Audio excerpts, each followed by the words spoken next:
Hi everyone, my name's Steve Rowe and I'm going to read a poem that I wrote from this book, which is Warrior's Mind, because a lot of people have asked me to explain why and how I came about to write these poems.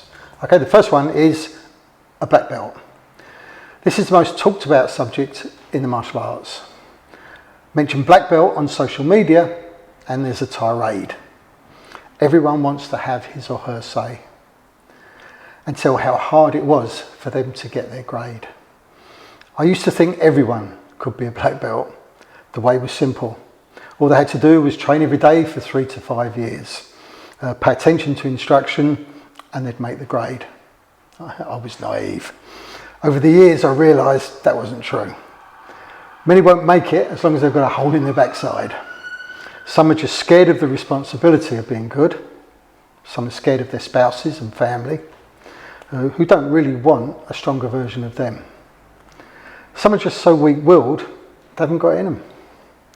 Most people blame the instructor, or family, work commitments, or their relationship with other students, or that the boss, meaning the spouse, wouldn't let them, or nagging injury or illness, not realising that overcoming these problems, that's what makes a black belt. Some give up when they get the grade, not realising that that also was a test. Black belt means beginner. It only means you've just found the ladder to climb.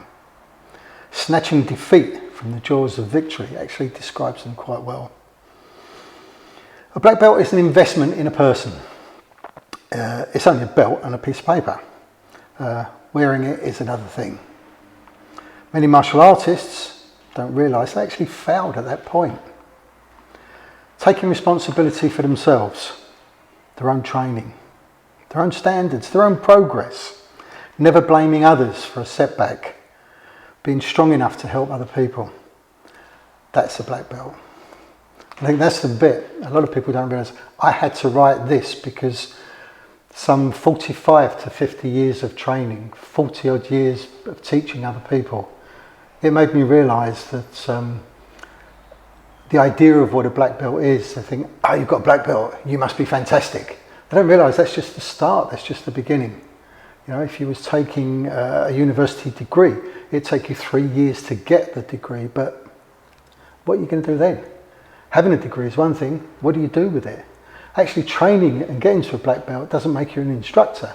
It just means you've got a good grasp of the basics. You know, if you was going to climb that ladder of martial arts, you've actually just found the ladder.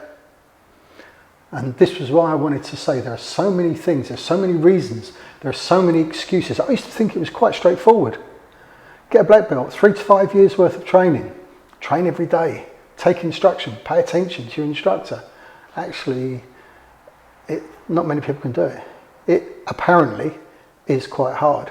And then getting the black belt is just finding that ladder. What are you going to do then?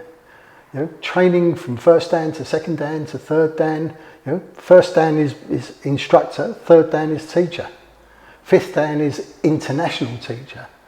You know, it's developing you as a person. So getting the black belt is one thing. What you do with it is another. How far you can go, then we're looking at 20 years, 30 years, you know. And the person changes. That's the point. There's a difference between a white belt and a black belt in the character of a person. And then between black belt first dan and third dan, a very significant change. Between third dan and fifth dan, a very significant change again.